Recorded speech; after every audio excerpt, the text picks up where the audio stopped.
Do you like to garden? Do you like to do yard work? Do you like to pull up weeds?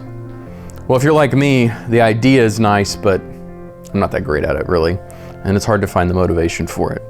In my house, where I live in Florida, things are growing all the time. It seems like I'm always having to cut the grass, trim the bushes, blow off the leaves off the driveway, take out the weeds. Things are always growing. The church that I go to, where my family attends and where my kids go to school, we decided that it was time to take out all this landscaping because stuff had been dead, it was pulling up the sidewalk, it was just kind of a mess. How does it look now? It's kind of a clean slate, which is great. But it was a lot of work. We had to have a tractor to come in and dig it all up. In Romans 7, Paul talks about this thing of death and sin and not following the commandments. And I was looking out after the tractor got done with all their work. It reminded me of death, really. But then also that there's going to be new life planted. In fact, somebody said, are you going to plant new stuff in there? We said, of course we're going to. Of new life. And how we dig out the old and put in the new. Life can be exciting. Have you done some exciting things in your life? I've done some exciting things. Been to different parts of the world, different parts of the country, met some interesting people along the way, ridden roller coasters, jumped out of an airplane with a parachute, of course, got married, had kids. It's been really neat to think about. I just had my 40th birthday, and reflecting back on 40 years of the things that I've been allowed to do and experience is really, really exciting. And I'm thankful to God for that. How about you? As you look back on your life, maybe you're just a few years old, just got a few years in you. Maybe you're a teenager, maybe you're a young adult, maybe you're middle-aged, getting older towards the end of your life. Wherever you are, you can look back on your life and say, wow, God, you've been at work. You know, that's the exciting thing when we think back to what God does in our life each and every day, is He's at work, isn't He? Just like I was talking about earlier about the work that was done on the grounds of our church where we had to tear up a bunch of dead stuff. Jesus continues to work in our life every day. Going back to that Romans chapter 7 and chapter 8 where Paul was talking about how God was working on his life. Because Paul was talking about how he knew that he was supposed to follow the commandments, but he just didn't for whatever reason. And he said, I try, but I fail. I try, and I fail. And what does he come across and understand? He understands that the wages of sin is death. That because he can't follow the commandments perfectly, he deserves death. That's not a fun thing to think about. Death is something we don't like to talk about. So, do you like to talk about death? Is that a topic of fun conversation that you bring up when you're around your friends? Probably not. You know, I think I told you earlier that I've got a family and I've got 3 daughters, and we watch a lot of Disney movies. And one of the movies that's come out recently is called Encanto. And they have a song. And if you are around kids at all, you've probably heard it. It's called We Don't Talk About Bruno. Now, I'm sorry to bring that song up for those of you that have had it stuck in your head for days and days and days, but I think it provides a good starting point to talk about death.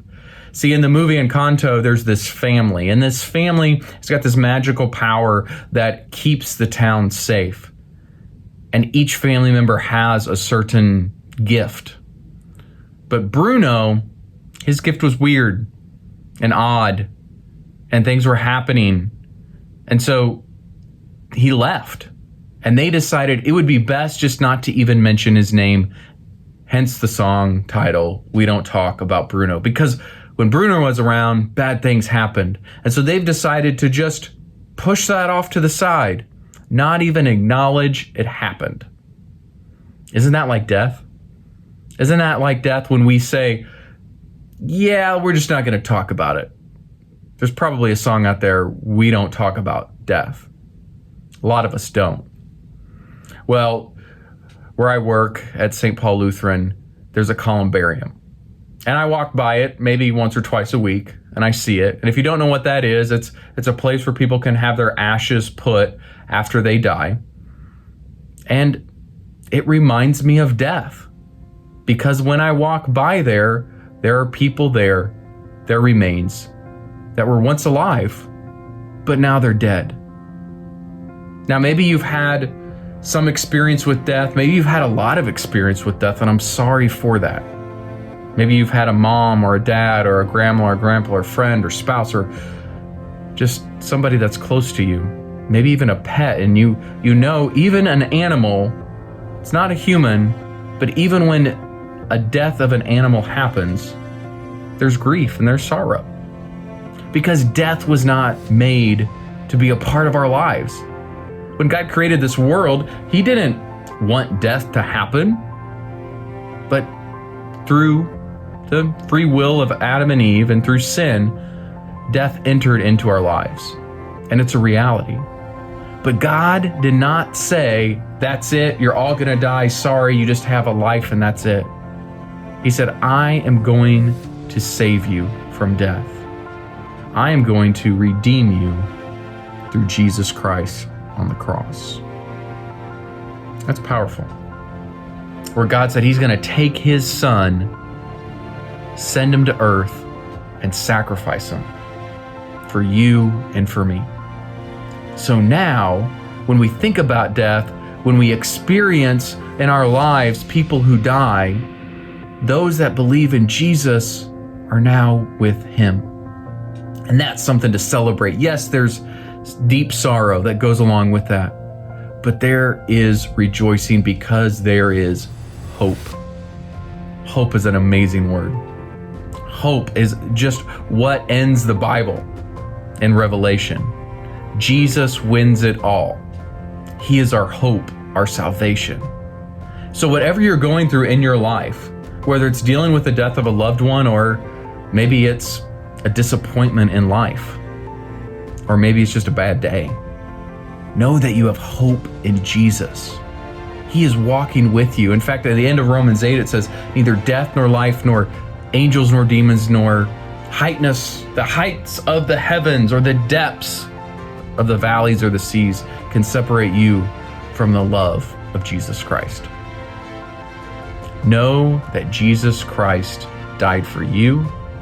He loves you, and now He calls you to live it out each and every day.